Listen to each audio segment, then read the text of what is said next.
ஆசிரியர்கள் அனைவருக்கும் வணக்கம்.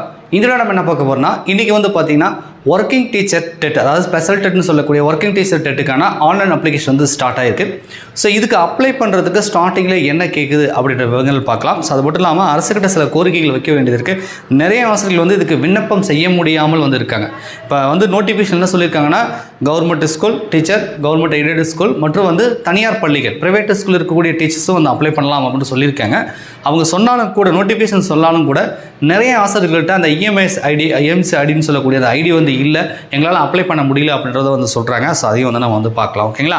ஸோ என்னை பொறுத்த வரைக்கும் தனிப்பட்ட முறையில் கேட்டிங்க அப்படின்னா, இந்த special TET working teacher TET அப்படின்றது தேவையில்லாத ஒன்று, காமன் டெட்டாகவே வச்சிருக்கலாம். ஆனால் காமன் டெட் நமக்கு ஆனுவல் பிளானில் சொல்லியிருக்காங்க. மே மாதம் நோட்டிஃபிகேஷன், ஜூலை மாதம் எக்ஸாம், அக்டோபரில் நோட்டிஃபிகேஷன், டிசம்பரில் எக்ஸாம் சொல்லியிருக்காங்க. ஆக்சுவலாக வந்து காமன் டெட்டே போதுமானது, ஸ்பெஷல் டெட்னு ஒன்று தனியாக தேவையில்லை. ஏன்னா மார்க் வந்து ரெடியூஸ் பண்ணியிருக்காங்க, எலிஜிபிலிட்டி மார்க் வந்து கம்மி பண்ணதுனால நிறைய அரசு பள்ளி, அரசு உதவி பெறும் பள்ளிகளில் ஒர்க் பண்ணக்கூடிய ஆசிரியர்கள் இப்போ 2025 டெட்லேயே வந்து பாஸ் பண்ணதாக சொல்கிறாங்க. பாதிக்கும் மேற்பட்ட டீச்சர்ஸ் வந்து பாஸ் பண்ணிட்டாங்க. மீதி இருக்கக்கூடிய ஆசிரியர்கள் வந்து இந்த ஆண்டு வரக்கூடிய டெட்லேயே பாஸ் பண்ணிடுவாங்க. பட் இருந்தாலும் கூட 2026 வந்து எலெக்ஷன் வருது. ஸோ எலெக்ஷன் வரதுனால அரசு பள்ளி, அரசு உதவி பெறும் பள்ளி, தனியார் பள்ளியில் வேலை பார்க்கும் ஆசிரியர்கள் வந்து இப்போ டெட்டில் பாஸ் பண்ணணும் அப்படின்றதுக்காக வந்து இதை கொடுத்துருக்காங்கன்னு சொல்லலாம். அல்லது ஒரு ஓட் பேங்க், அதாவது வாக்கு வங்கி நிறைய இருக்குது. லட்சக்கணக்கான ஆசிரியர்கள் வந்து அரசு பள்ளி, அரசு உதவி பெறும் பள்ளி மற்றும் தனியார் பள்ளிகள், ஸோ இவங்களுடைய கவுண்டிங்லாம் பார்த்தீங்கன்னா பல லட்சம் ஆசிரியர்கள் வந்து ஒர்க் பண்ணுறாங்க. ஸோ அவங்களுக்குன்னு ஒரு டெட் வச்சோம்னா அது மூலிமா வாக்குகள் கிடைக்க வாய்ப்புகள் இருக்கிற மாதிரியும் தேர்தல் அரசியல் யோசனை அடிப்படையில் வந்து இந்த டெட்டை கொடுத்துருக்கலாம். ரைட்டா? ஸோ பொதுவாக வந்து ஸ்பெஷல் டெட் அப்படின்றது அரசு உதவி பெறும் பள்ளியில் இதுக்கு முன்னாடி கொடுத்தாங்க. இப்போ தனியார் பள்ளிகளுக்கும் வந்து சேர்த்து கொடுத்துருக்காங்க. ஏன்னா ஸ்பெஷல் டெட்டுக்கு நிறைய எதிர்ப்புகள் வந்தது, கோர்ட்டில் வழக்கு வந்தது.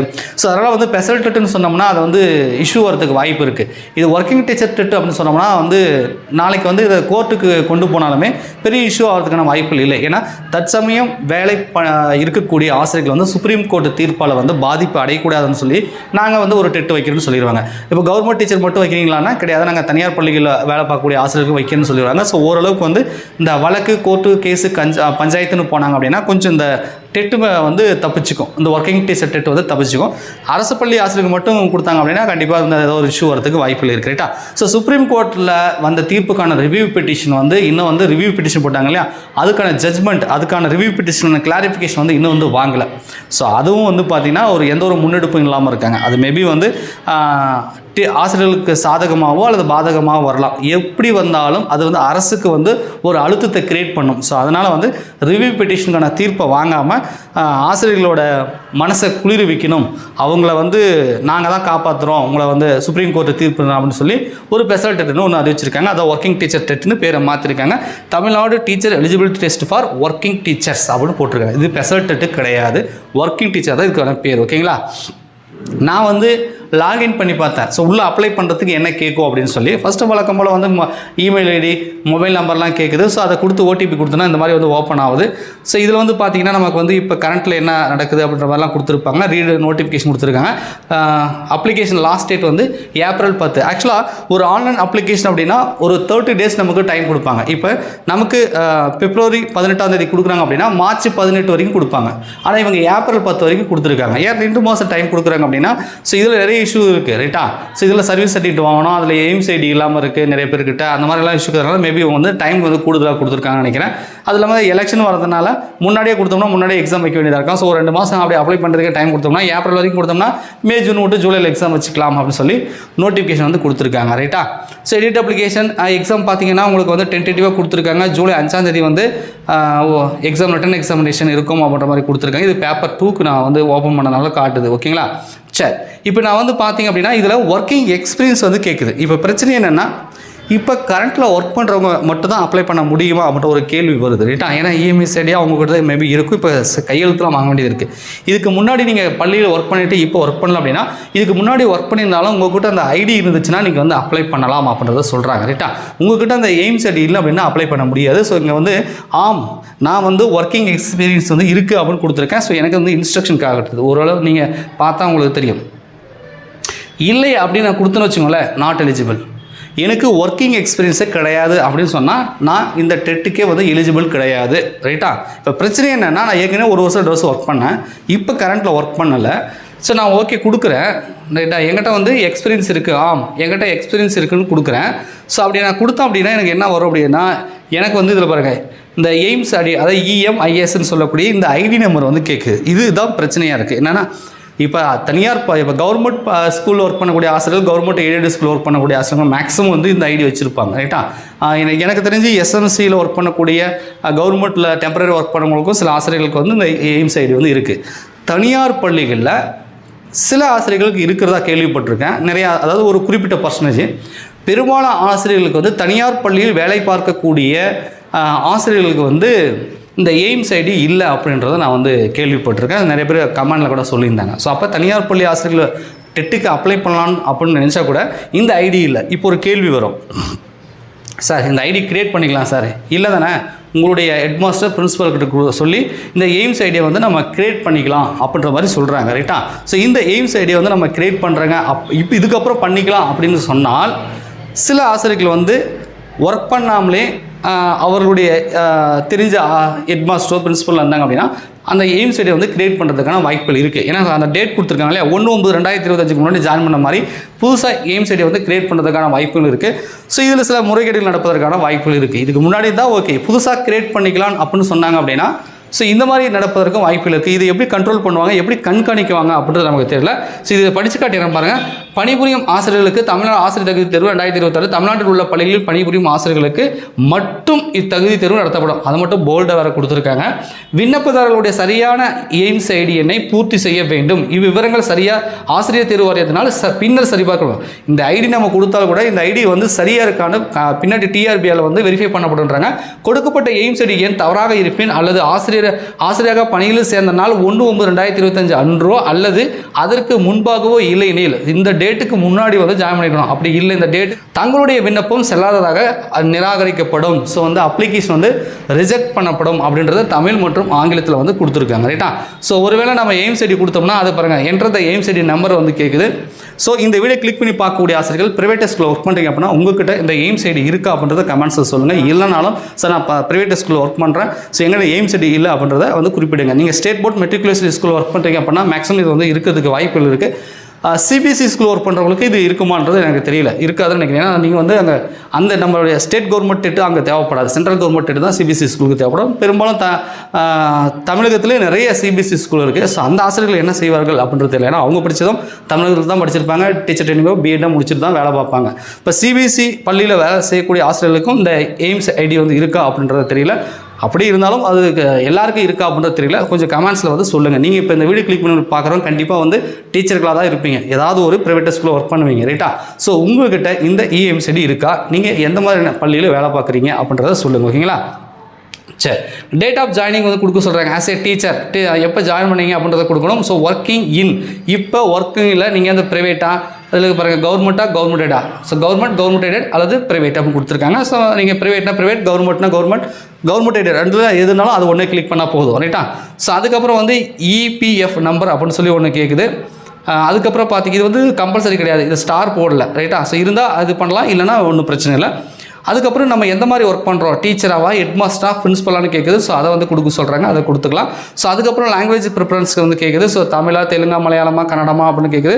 ஸோ நம்ம எந்த லாங்குவேஜை வந்து நம்ம சூஸ் பண்ணுறோமோ அதை சூஸ் பண்ணிக்கலாம். சப்ஜெக்ட் அப்ளை பேப்பர் வந்து மேத்தமெட்டிக்ஸ் பேப்பர் 2க்கு நான் சொல்லிட்டு இருக்கேன். பேப்பர் 1க்கு உங்களுக்கு வந்து இது மாதிரி பிரிவு இருக்காது, அது காமனாக தான் இருக்கும். ரைட்டா, ஸோ பேப்பர் 2ல ரெண்டு தான், ஒன்று மேத்தமெட்டிக்கல் சயின்ஸாக இருக்கும், இல்லைனா சோஷியல் சயின்ஸாக இருக்கும். ஸோ அந்த மாதிரி வந்து கேட்குது. ஸோ அதுக்கப்புறம் பார்த்தீங்க அப்படின்னா I have read all the instruction கொடுத்துட்டு நெக்ஸ்ட் ஸ்டெப் வந்து கேட்குது. ரைட்டா, ஸோ இது கொடுத்துட்டு அடுத்தடுத்த விவரங்கள் வந்து நம்ம கொடுக்குற மாதிரி இருக்கும். ஸோ எங்கிட்ட எய்ம்ஸ் ஐடி இல்லை, நான் ஏற்கனவே டெட்டு பாஸ் பண்ணிட்டேன்றதுனால எனக்கு இந்த டெட்டு எழுதணுன்ற அவசியம் இல்லை, அதுவும் சொல்லிக்கிறேன். நிறைய பேர் வந்து நான் சார் டெட்டு ஏற்கனவே எழுதிட்டேன், இப்போ இதை எழுதணுமா அப்படின்னு கேட்குறீங்க. ஸோ ஏற்கனவே டெட்டு தேர்ச்சி பெற்றவர்கள் வந்து இந்த டெட்டை எழுத வேண்டியது கிடையாது. ரைட்டா, இப்போ காமன் டெட் அப்படின்னு ஒன்று வந்ததில் 2025 இப்போ ரீசெண்டாக ரிசல்ட் கொடுத்தாங்க இல்லையா. ஸோ அதுலேயுமே government school, government aided school teacher நீங்கள் வந்து பாஸ் பண்ணியிருந்தீங்க அப்படின்னா இந்த ஸ்பெஷல் டெட்டை எழுத வேண்டிய அவசியம் கிடையாது. ரைட்டா, இது என்ன சார் கவர்மெண்ட் எய்டட் டீச்சர்னு சொல்கிறாங்களே, அப்போ நாங்கள் இதுதான் எழுதணுமா, அது செல்லாதான்னு கேட்குறாங்க. அப்படி கிடையாது, அது காமன் டெட், எல்லாருமே வந்து எழுதிக்கலாம், அது பாஸ் பண்ணாலே போதுமானது, இதை எழுத வேண்டிய அவசியம் இல்லை. ரைட்டா, ஸோ இந்த டெட்டை பொறுத்த வரைக்கும் நீங்கள் பாஸ் பண்ணீங்க கவர்மெண்ட் ஸ்கூல் அல்லது கவர்மெண்ட் எய்டட் ஸ்கூல் பாஸ் பண்ணுறீங்க. இப்போ இன்னொரு கேள்வி வருது, சார் நான் ப்ரைவேட் ஸ்கூலில் ஒர்க் பண்ணுறேன், நான் வந்து இந்த ஸ்பெஷல் டெட் வந்து பாஸ் பண்ணிட்டேன் அப்படின்னா நாளைக்கு நான் வந்து UGTRB எஸ்ஜிடிக்கு படிக்கலாமா, காமன் டெட்டை பாஸ் பண்ண மாதிரி கன்சிடர் பண்ணிப்பாங்களா, ஸோ நான் வந்து போட்டித் தேர்வுக்கு படிக்கலாமான்னா நிச்சயம் படிக்கலாம். ரைட்டா, நீங்கள் ப்ரைவேட் ஸ்கூலில் ஒர்க் பண்ணுறீங்க, இந்த டெட்டு கிளியர் பண்ணிட்டீங்க அப்படின்னா அடுத்ததாக வந்து நீங்கள் யூஜிடிஆர்பி அல்லது எஸ்ஜிடிக்கு வந்து நீங்கள் படிக்கலாம். ஸோ அது வந்து செல்லும். இதுவும் கிட்டத்தட்ட காமன் டெட்டு மாதிரி தான், பட் ஒர்க்கிங் டீச்சருக்கு மட்டும் கொடுத்துருக்காங்க. ரைட்டா, ஸோ அதை பார்த்துக்கோங்க. அது காமன் டெட்டுறது எல்லாருமே வந்து அப்ளை பண்ணலாம். ஓகேங்களா. ஸோ அதனால் அடுத்த ஸ்டெப்புக்கு வந்து என்னால் போக முடியல, ஏன்னா என்கிட்ட வந்து எய்ம்ஸ் ரெடி இல்லை. ஸோ யாராவது இதுக்கப்புறம் வந்து கிளிக் பண்ணி அப்படின்னா என்னென்ன மாதிரி வந்து அப்ளை பண்ணுறதுக்கு என்ன கேட்குது அப்படின்றத கமெண்ட்ஸில் சொல்லுங்கள். ஸோ நம்ம பொறுத்த வரைக்கும் இது அப்ளை பண்ணுறதுக்கு முன்னாடி கண்டிப்பாக வந்து சர்வீஸ் சர்டிஃபிகேட்னு ஒன்று கொடுத்துருக்காங்க இல்லையா, அதை வந்து நம்ம வாங்குற மாதிரி இருக்கும். ஸோ அது வந்து பார்த்தீங்கன்னா இந்த நோட்டிஃபிகேஷனோட அனெக்சரி 1 வந்து கொடுத்துருக்காங்க. இதில் இருக்கும் பாருங்கள், ரீட் த நோட்டிஃபிகேஷன் கொடுத்துருக்காங்க. ஸோ ஒரு பிடிஎஃப் வந்து டவுன்லோட் ஆகும்னு நினைக்கிறேன். ஸோ அந்த பிடிஎஃப் என்ன சொல்லியிருக்காங்க அப்படின்றத பார்க்கலாம். ஸோ லாஸ்ட் பேஜ் பார்த்தீங்கன்னா உங்களுக்கு தெரியும், அது வந்து நம்ம ஹெட் மாஸ்டர், பிரின்சிபல், ஹெச்ஓடி கிட்ட கையெழுத்து வாங்குற மாதிரி இருக்குது, ப்ளஸ் வந்து டிஓ கிட்ட வந்து நம்ம சைன் வாங்குற மாதிரி இருக்குது. ஸோ அப்ளை பண்ணுறதுக்கு முன்னாடி அந்த சர்டிஃபிகேட் வந்து நீங்கள் வந்து வாங்கிட்டு தான் அப்ளை பண்ண முடியும். முதல்ல அதை புரிஞ்சுக்குவாங்க. ஓகேங்களா. ஸோ இது வந்து நம்ம டிஆர்பி வெப்சைட்டில் கொடுக்கப்பட்ட அந்த நோட்டிஃபிகேஷன் தான் கொடுத்துருக்காங்க. ஸோ இதில் கடைசி இதில் பார்த்தீங்க அப்படின்னா, ஸோ இதான் வந்து அனெக்சரி 1 சர்வீஸ் சர்டிஃபிகேட். ரைட்டா, சார் 2026 அப்படின்னு போட்டிருப்பாங்க. ஸோ இதில் name of teacher, capital letter, date of birth, இந்த மாதிரியான சில விவரங்கள்லாம் கொடுத்துருக்காங்க. ஸோ இதை வந்து நீங்கள் வந்து ஃபில் பண்ணணும். ஸோ இதில் வந்து பார்த்தீங்கன்னா இதில் வந்து கொடுத்துருக்காங்க பாருங்கள், இதில் வந்து கொடுத்துருப்பாங்க. இந்த இதில் teacher EMIS ID number for all teacher அப்படின்னு போட்டாங்க. நீங்கள் கவர்மெண்ட்டில் ஒர்க் பண்ணாலும் சரி, கவர்மெண்ட் எய்டடில் ஒர்க் பண்ணாலும் சரி, ப்ரைவேட் ஸ்கூல் ஒர்க் பண்ணாலும் சரி, இல்லை கவர்மெண்ட் ஸ்கூலில் டெம்பரரி ஒர்க் பண்ணாலும் சரி, எஸ்என்சியில் ஒர்க் பண்ணாலும் சரி, இல்லை தொகுப்பூதியத்தில் ஏதோ ஒர்க் பண்ணுறீங்க, எதுவாக இருந்தாலும் இந்த எல்லா டீச்சருக்குமே இது வந்து ஃபார் ஆல் டீச்சர் கொடுத்துட்டாங்க. இது கம்பல்சரி பண்ணணும். இது இந்த IFHRMS வந்து for time scale teachers only மட்டும் போட்டிருக்காங்க. இது அவங்களுக்கு மட்டும் தான் போதும், பட் இது வந்து கம்பல்சரி இருக்கணும். ஸோ இந்த சர்டிஃபிகேட்டை ஃபில் பண்ணி உங்களுடைய signature, candidate signature, plus date போட்டுட்டு கண்டிப்பாக இப்போ ஒர்க் பண்ணக்கூடிய பள்ளியில் இருக்கக்கூடிய ஹெட் மாஸ்டர் அல்லது BEO, செக்ரட்டரி, கரஸ்பாண்டன்ட், பிரின்சிபல் சொல்கிறாங்க. ஸோ இவங்ககிட்ட ஒரு சைன் வாங்கிட்டு அதுக்கப்புறம் டிஸ்ட்ரிக்ட் எஜுகேஷனல் ஆஃபீஸர், எலமெண்ட்ரி அல்லது secondary, private, chief education officer, competent authority போட்டிருக்காங்க. ஸோ இவங்ககிட்ட வந்து நம்ம சைன் வாங்குற மாதிரி இருக்குது. ரைட்டா, கவுண்டர் சைனும் வாங்கணும். ஸோ வந்து நம்ம பள்ளியில் ஒர்க் பண்ணிடுறதுக்கு ஒரு ஆதாரத்துக்காக நம்ம ஹெட் மாஸ்டர் அல்லது பிரின்சிபல்கிட்ட வாங்குகிறோம், அதுக்கப்புறம் வந்து இவங்ககிட்ட வாங்குகிறோம். ஸோ அப்போ இதை வாங்கிட்டு தான் நீங்கள் அப்ளை பண்ணணும். இதை வாங்கினாலே நம்ம எய்ம்ஸ் சர்டிஃபிகேட் கொடுத்து தான் வாங்கி ஆகணும். அப்போ எய்ம்ஸ் சர்டிஃபிகேட் இருந்தால் தான் அப்ளை பண்ண முடியும் அப்படின்றது தெரிஞ்சுக்கோங்க. ரைட்டா, இவங்க சொல்லக்கூடிய இந்த ப்ரைவேட் ஸ்கூல், அதாவது government company okay, private school, தனியார் பள்ளிகள், அது மாதிரி பெற்றோர் ஆசிரியர்களாக வைப்பாங்க, இல்லம் தேடி கல்வி சம்திங் இது மாதிரிலாம் ஒர்க் பண்ணுறாங்கல்ல. ஸோ அவங்களுக்கெல்லாம் ஒரு வாய்ப்புகள் கிடைக்குமா, ஸோ அவங்களெல்லாம் அப்ளை பண்ண விடுவாங்களா, இந்த எய்ம்ஸ் ஐடிக்காக என்ன பண்ண போகிறாங்க அப்படின்றத பொறுத்து தான் பார்க்கணும். ஸோ அரசுக்கிட்ட நம்ம என்ன ரெக்வஸ்ட் வைக்கிறோம் அப்படின்னா, நீங்கள் ப்ரைவேட் ஸ்கூல் ஆசிரியர்கள் வந்து அப்ளை பண்ணலாம்னு சொல்லிட்டீங்க, பட் ஆனால் அதுக்கான வழிமுறைகள் இந்த எய்ம்ஸ் ஐடி வந்து எல்லாருக்கிட்ட இல்லாமல் இருக்குது. இதுக்கு வேறு ஏதாவது ஒரு மெத்தட், ஜஸ்ட் வந்து ஹெட் மாஸ்டர்கிட்ட சைன் வாங்கி நான் ஸ்கூல் ஒர்க் பண்ணுறேன் அப்படின்ற மாதிரி ஏதாவது ஹெட் மாஸ்டர், பிரின்சிபல்கிட்ட வாங்குற மாதிரியோ இல்லை அந்த மாதிரி ஏதாவது எக்ஸ்பீரியன்ஸ் எடுத்துகிட்டு அப்படி இல்லை அப்படின்னா இன்னொரு இது இருக்குது. என்னென்னா தற்சமயம் ஒர்க் பண்ணுறவங்க மட்டும்தான் இந்த இது பண்ணணுமா, இல்லை ஒரு 5 years 10 years முன்னாடி ஒர்க் பண்ணியிருப்பாங்க, தற்சமயம் ஃபேமிலி சுச்சுவேஷன் அல்லது பெண்களாக இருந்தால் குழந்தைகள் அந்த மாதிரிலாம் வந்திருக்கும். ஸோ அதனால் வீட்டில் இருப்பாங்க. ஸோ அவங்களும் அப்ளை பண்ணுறதுக்கு ஒரு வாய்ப்புகள் கொடுப்பாங்களா அப்படின்றத நம்ம எதிர்பார்க்குறோம். ஸோ வந்து இந்த ஸ்பெஷல் வந்து இன்னும் நிறைய ஆசிரியர்கள் பள்ளியில் தற்சமயத்துக்கு ஒர்க் பண்ணனாலும் இதுக்கு முன்னாடி ஒர்க் பண்ண ஆசிரியர்களாச்சும் வந்து வாய்ப்புகள் கொடுக்கணும்.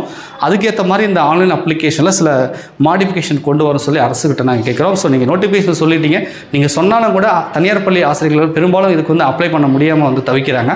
ஸோ இதுக்கு ஏதாவது வந்து அரசு வந்து ஒரு ஏற்பாடு வந்து செய்ய வேண்டும் அப்படின்றத நம்ம கேட்குறோம். ரைட்டா, அதே மாதிரி இந்த ஆண்டு வந்து காமன் டெட் வந்து ஆனுவல் பிளானில் சொல்லியிருக்கீங்க. ஸோ காமன் டெட்டு வந்து நடத்த வேண்டும். பட் இடையில் எலெக்ஷன் இருக்குது. ஸோ இதே கவர்மெண்ட் வந்து வருமா இல்லை அடுத்த கவர்மெண்ட் வருமா நமக்கு தெரியல. ஸோ இவங்ககிட்ட கோரிக்கை வச்சாலும் கூட நான் மே மாதம் எலெக்ஷன், ஜூன் மாதம் ரிசல்ட் மேபி அதுக்குள்ளே வந்துடலாம். ஆனால் எல்லா எக்ஸாமுமே ஜூலை மாதம் தான் இவங்க சொல்லியிருக்காங்க. ரைட்டா, ஸோ அதனால் வந்து இந்த கவர்மெண்ட்டுக்கிட்ட நம்ம ரெக்வஸ்ட் பண்ணுறது கூட பார்த்திங்கன்னா இன்னும் ஒரு கொஞ்சம் இந்த எக்ஸாமை வச்சு எதுவும் ரெக்வஸ்ட் பண்ணுறது கூட வாய்ப்பு இல்லை. எலெக்ஷனுக்கிறதுனால இந்த தேர்வு சம்மந்தமான ரெக்வஸ்ட்டை வைக்க முடியல.